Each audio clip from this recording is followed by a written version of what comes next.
उज्जैन में वैदिक संस्कृति की गौरवशाली परंपरा को सजीव करते हुए राष्ट्रीय पत्रकार मोर्चा भारत के तत्वावधान में राम सखा गौतम सभा भवन में नवसंवत्सर 2082 का भव्य स्वागत एवं फाग विदाई समारोह हर्षोल्लास के साथ संपन्न हुआ। इस अवसर पर संवाद संकेत 2025 स्मारिका एवं साहित्य पथ पत्रिका के फोल्डर का विधिवत विमोचन किया गया। कार्यक्रम में पत्रकारिता, साहित्य, कला व समाज सेवा के क्षेत्र में उल्लेखनीय योगदान देने वाली विशिष्ट विभूतियों को राष्ट्र रत्न एवं जनरत्न अलंकरण से सम्मानित किया गया। अतिथियों में राष्ट्रीय अध्यक्ष शत्रुघ्न प्रसाद, दैनिक सामना भोपाल के वरिष्ठ संपादक अनिल तिवारी, राष्ट्रीय संगठन चिकित्सा संघ बिहार के आलोक तिवारी, मुंबई के फिल्म निर्देशक राजेंद्र सिंह राठौर, स्काई टीवी भोपाल के अनिल उपाध्याय, फिल्म जगत से फराह खान सहित 12 प्रांतों से पत्रकारों ने भाग लिया। अतिथियों द्वारा मां सरस्वती के चित्र पर माल्यार्पण दीप प्रज्वलित कर कार्यक्रम की शुरुआत की गई। कल से वह संवत्सर लागू होगा, जिसके रचयिता, जिसके जनक हमारे कायका के वाला मेघदूत थे और राजा विक्रमादित्य ने उसको लागू किया था, इसलिए उसको विक्रम संवत के रूप में भी जाना जाता है। यह हमारा नव संवत्सर का है। इस नव संवत्सर में ग्रह, नक्षत्र, योग सबका समावेश है और पूरा हल करने के बाद यह इसको नाम दिया गया वैदिक नव संवत्सर। और जो आज हम 2082 में प्रवेश कर रहे हैं। मीडिया की बात करता हूँ तो जिसको मैं समाज पालिका कहता हूँ, लोग कहते हैं मीडिया मीडिया मीडिया कहता हूँ, मीडिया कुछ नहीं है, वो उसको कहते हैं समाज पालिका। जो समाज की बात करें, हमारे जैसे न्यायपालिका है, विधायिका है, कार्यपालिका है, वैसे ये समाज पालिका है। और इसके अलावा भी एक और है, वो है धर्म पालिका। हमारे जितने साधु संत हैं, ये सब यहाँ पर एकत्रित होते हैं, बैठते हैं, वो भी एक धर्म पालिका है। किंतु देश का दुर्भाग्य है कि सभी जितनी भी पालिकाएं हैं जो प्रजातंत्र राष्ट्र के रक्षक हैं, वे सब भक्त उठ किसी में भी सत्य, ईमान और चरित्र के प्रति प्रतिबद्धता नहीं है। ये हमारी जो मूल भावनाएं हैं, सभी को सुधरना है। हम तो चिल्लाते चिल्लाते चले जाएंगे कि फूल उपवन मन सब ही महक रहे, फूल उपवन मन सब ही महक रहे और महक रही यहाँ पत्ते भरी डालियां कि बाग बगीचे सब झूम झूम नाच रहे और नाच रही यहाँ नन्हे मुन्नी बालियां कि वैदिक संवत्सर को हमको मनाना है तो, कि वैदिक संवत्सर को हमको मनाना है तो और कलमकारों की बागियां लगाना, सोनी के संवत्सर को सुनना हो यारों तो एक बार जोरदार तालियां बजाना। दोस्तों, विश्व में सबसे प्राचीन सनातन हिंदू नववर्ष चैत्र शुक्ल प्रतिपदा 2082 विक्रम संवत जिसकी हम शुरुआत कर रहे हैं, इसकी शुरुआत सन ईसा 57 पूर्व चंद्रगुप्त विक्रमादित्य ने की थी। आप देखेंगे कि अभी 2082 लगने वाला है कल से और सन चल रहा है 2025। 57 से क्यों शुरुआत की गई थी? अगर हम 57 को जोड़ते हैं 2025 में, अगर 57 जोड़ेंगे तो सम्मत निकल के आएगा 2082। और अगर सन हमें याद है, सम्मत याद है और सन अगर याद नहीं है तो सम्मत को में से 57 को घटाएंगे तो 2025 आ जाएगा। ये क्लियर हो गया, ताकि किसी के दिमाग में अगर सम्मत याद नहीं है तो सन और सन को 57 जोड़ दो, सम्मत आ जाएगा और सम्मत में से 57 घटा देंगे तो सन आ जाएगा। व्यवस्था जो हमारे भारत की आज न्याय व्यवस्था है वो वंशानुगत है, तो वंशानुगत न होते हुए उसे शिक्षा पे आधारित किया जाए, योग्यता पे आधारित किया जाए, क्योंकि आज जो भारत की न्याय व्यवस्था है वो वंशानुगत है।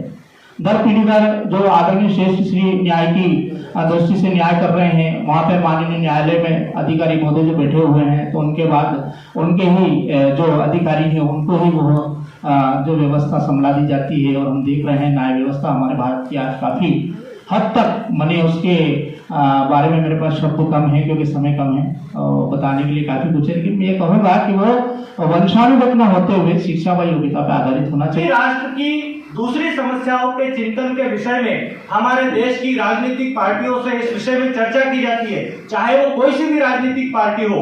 जब हम वास्तविक राष्ट्र की समस्या के बारे में उनसे पूछते हैं तो वो कहीं ना कहीं हिंदू, मुसलमान, सनातन और अन्य विषयों पर जाकर हमको बरगलाने और भड़काने का कार्य करते हैं। हम आंचलिक पत्रकारिता जो होती है वो पत्रकारिता की रीढ़ की हड्डी होती है, और पत्रकारिता की रीढ़ की हड्डी नहीं, यह समाज की भी रीढ़ की हड्डी होती है, क्योंकि एक आंचलिक पत्रकारी होता है जो आम जन को जागरूक करने में महत्वपूर्ण भूमिका निभाता है। थोड़ा सा मैं विस्तृत बताता हूँ कम शब्दों में कि आंतरिक पत्रकारिता की जो भूमिका है वो क्षेत्र या समुदाय लोगों को महत्वपूर्ण जानकारी देता है, उन्हें सूचित करता है, स्थानीय मुद्दों पर प्रकाश डालता है, जिससे वह एक सक्रिय नागरिक होने की इच्छा जता होते हैं। साथ ही विस्तार से कहूँगा स्थानीय मुद्दों पर जो ध्यान होता है। आंचलिक पत्रकारिता मुख्य उद्देश्य स्थानीय समाचार, घटनाओं, मुद्दों पर ध्यान केंद्रित करना है, जो राष्ट्रीय व अंतर्राष्ट्रीय समाचारों में अक्सर नहीं पाए जाते, वो हम आंचलिक पत्रकार ही दिखाते हैं। अब दूसरी बात ये है, किसी पत्रकार के साथ घटना दुर्घटना हो जाए या किसी का कोई हाथ पैर तोड़ दे तो हॉस्पिटल जाके फल फूल ले जाके दे देते हैं, लेकिन उसकी आर्थिक मदद का जब विषय आता है तो mobile switch off, out of line होता है कि नहीं होता है।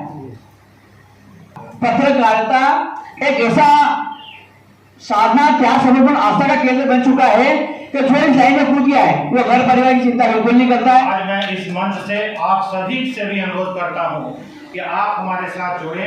आप सभी के लिए भी मैं ये कार्ड आपको समर्पित करता हूँ। एक बार में 100 लोगों का कार्ड ये बनता है। मैं इस सम्मेलन के जो संचालक महोदय हैं उनसे अनुरोध करूंगा, यदि इस तरह की लिस्ट तैयार करें तो वो सारा कार्ड स्पॉन्सर हमारे एनजीओ के द्वारा किया जाएगा। नितिन गडकरी जी ने जो किया और ये जो कॉरिडोर बनाया, और इतने सालों में 30 सालों के बाद आपको दिख रहा है 10 सालों में ये काम हुआ है इंडिया में। मानते हैं कि नहीं आप लोग ये सब बात? सरकार कोई भी हो, कोई भी सरकार हो, आपस में गठबंधन कर रहे हैं, लेकिन एक बात है, मोदी जी ने 30 साल के अंदर 3 साल में सबको घुमा दिया। देखा कि नहीं आपने? पूरे 30 साल इनकी सरकार थी, 3 साल में राहुल गांधी पूरा इंडिया पैदल घूम ली और उठा के फेंक दिया दोनों भाई बहनों का फाइनल। हालांकि सेना के जवान, सेना के अधिकारी रिटायर होते हैं, पत्रकार रिटायर नहीं होते हैं, वो जीवन पर्यंत वो काम करते हैं, फिर भी जो अवकाश प्राप्त करते हैं उनके लिए व्यवस्था हो। लोगों से, सभी पत्रकारों से ये निवेदन करता हूं कि 3 मांगों को जरूर बताएं। एक तो वरिष्ठ नागरिकों की रेलवे में दी जाने वाली सहूलियत कायम रखें, दूसरा पत्रकारों के लिए पेंशन निर्धारित की जाए, और तीसरा वरिष्ठ नागरिक उस गरीब को भी माना जाए जो ठेला चला रहा है। भाई इसके साथ धन्यवाद। और जो जानकारी भैया ने मुझे दी कि शुक्ल पक्ष का जितनी जानकारी, ये सब कोर्स में आना चाहिए। जो भारतीय सनातन की चीजें हैं ये स्कूल में लागू होना चाहिए, बच्चों को पढ़ाना चाहिए। आज कॉन्वेंट में हम बच्चों को भेज रहे हैं, तो ये मालूम नहीं कि विक्रम संवत्सर क्यों मनाया जा रहा है, विक्रमादित्य कौन थे, हम उनकी पावन भूमि में खड़े हैं। तो ये चीजें इतिहास में हैं, तुमको बाहर लाना चाहिए, बच्चों को पढ़ाना चाहिए, ये बड़ी अच्छी बात है। दूसरा, वरिष्ठजनों की बात हो रही है, पेंशन यूनियन के, मैं भी शिक्षक का पुत्र रहा हूँ, तब मैं भी जानता हूँ, उनके दर्द को भी समझता हूँ। तो सबसे पहली बात ये होती है कि आप एकल परिवार प्रणाली ने हमारे वृद्ध को दूर कर दिया है, तो जितने भी वरिष्ठ लोग हैं उनको बच्चों के साथ रखें। अखबार जो है वो रीडर से, पाठक से कनेक्ट होता है, पर एक कॉलम ऐसा होता है जिसमें पाठक जो है वो अखबार से कनेक्ट होता है। और आप लोगों को, ऐसे बहुत लोगों को पता भी होगा, जिन लोगों को नहीं पता हो उन्हें भी मैं बता दूं कि बाड़ा साहब जिस समय बिस्तर पे थे, उस समय जब वो पढ़ने की परिस्थिति में नहीं थे, तब भी एक व्यक्ति उनको लेटर टू एडिटर पढ़ के सुनाता था। और पत्रकार संकट में होगा या संक्रमण काल से गुजर रहा होगा तो निश्चित तौर पर वो देश की सामान्य जनता को न्याय नहीं दिला सकता है। तो जैसा झंडे को लेकर के चल रहा है, तो युवा अपनी शक्ति को पहचाने, इसके लिए हम सबकी जिम्मेदारी है कि युवाओं को आत्मबोध कराएं, उनको ये बताएं कि आपके अंदर कितनी अजस्र शक्तियां भरी पड़ी हैं। और विवेकानंद हम सबके आदर्श रहे हैं, उन्होंने पूरे विश्व में भारत का डंका बजाया है। जैसा कि पत्रकारिता इस समय बहुत ही घोर संकट की स्थिति में चल रही है, बहुत गंभीर चुनौतियों का सामना हम सबको करना